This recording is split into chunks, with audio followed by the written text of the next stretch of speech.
Good morning students. Continuing the previous chapter of business studies, today we do next components of commerce, auxiliaries to trade. Auxiliaries to trade means व्यापार की सहायक क्रियाएं, वो सभी activities जो business में आने वाली हिंड्रेंस मीन्स बाधाओं को दूर करती हैं उन्हें हम auxiliaries to trade कहते हैं. From the following table auxiliaries to trade are explain means कौन कौन सी हिंड्रेंस मीन्स बाधाएं हमारे बिजनेस में आती है और उनको हम सॉल्व कैसे कर सकते हैं. हिंड्रेंस ऑफ पर्सन से रिलेटेड जो भी कोई बाधा है मिडिल मैन के थ्रू दूर की जाती है. प्लेस से रिलेटेड कोई बाधा है तो ट्रांसपोर्ट एंड कम्युनिकेशन के थ्रू. टाइम से रिलेटेड कोई बाधा है उसे हम वेयर हाउस के थ्रू दूर करते हैं. रिस्क, अगर हमें रिस्क कम करना है मीन्स रिस्क को रिमूव करना है तो हम थ्रू इंश्योरेंस उसे कम कर सकते हैं.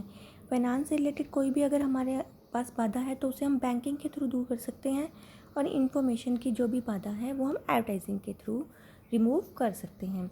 अब वन बाय वन हम इनकी एक्सप्लेनेशन करेंगे. मिडिल मैन, सबसे पहले आप देखिए कि बिजनेस में प्रोड्यूसर और कंज्यूमर के बीच में कॉन्टैक्ट एस्टेब्लिश करना बहुत ज़रूरी है. और ये इसके हम किसके थ्रू कर सकते हैं? मिडिल मैन के थ्रू. एक मिडिल मैन ही होता है तो दोनों में कॉन्टैक्ट एस्टेब्लिश करता है. ये फर्स्ट प्रॉब्लम है sale and purchase of goods between producer and consumer. तो इसे हम क्या कहते हैं? Hindrance of person. Middleman के थ्रू क्या है? इजीली प्रोड्यूसर से कंज्यूमर तक माल पहुंच सकता है. ये देखिए, there is a chain from producer to consumer as per their requirement which has 4 links. Producer से होलसेलर तक माल जाता है, होलसेलर से रिटेलर तक और रिटेलर से कंज्यूमर तक.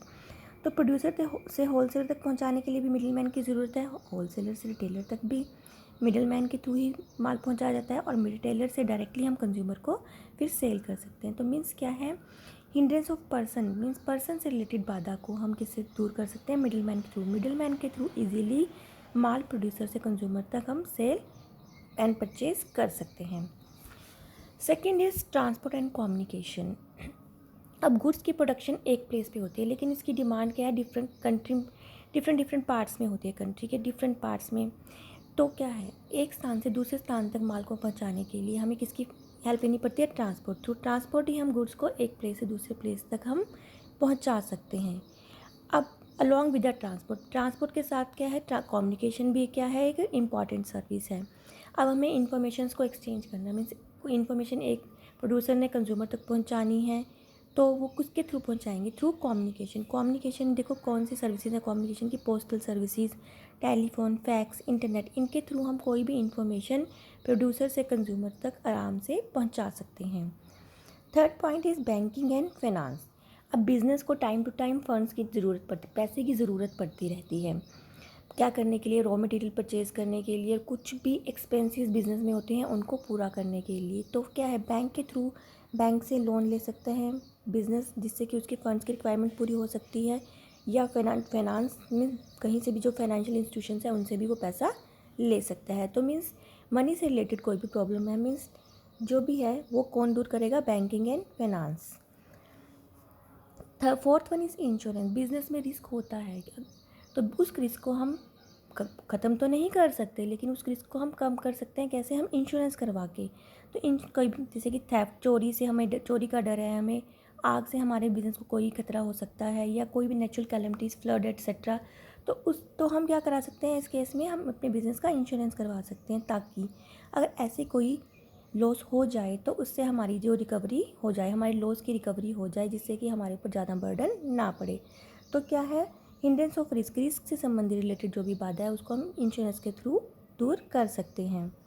Fifth one is warehousing. क्या है? देखो, जब गुड्स की हमने प्रोडक्शन की और उसकी कंजप्शन में टाइम डिफरेंस होता है. ज़रूरी नहीं है कि जिस टाइम प्रोडक्शन की तभी उसको कंज्यूम किया जाएगा, तभी वो कंज्यूमर से परचेज़ कर लेंगे. तो एक टाइम डिफरेंस होता है तो तब तक हमें गुड्स को स्टोर करके रखना पड़ता है. तो स्टोरेज से रिलेटेड जो भी प्रॉब्लम है हम वेयर हाउस को थ्रू दूर की जा सकती है क्योंकि हम वेयर हाउस में क्या गुड्स को स्टोर करके रख सकते हैं और जब भी कंज्यूमर्स की डिमांड होती है फिर हम उनको सेल कर सकते हैं.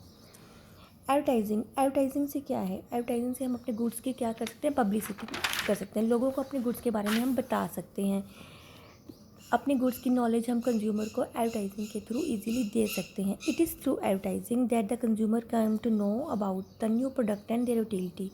एडवर्टाइजिंग के थ्रू हम इजीली कंज्यूमर्स को बता सकते हैं कि कोई नया प्रोडक्ट हमने लॉन्च किया और उसके क्या यूजेस हैं. तो मीन्स जो है हिंड्रेंस ऑफ इन्फॉर्मेशन से रिलेटेड जो प्रॉब्लम है वो हम एडवर्टाइजिंग के थ्रू रिमूव कर सकते हैं। तो these are the auxiliaries to trade. Thank you class.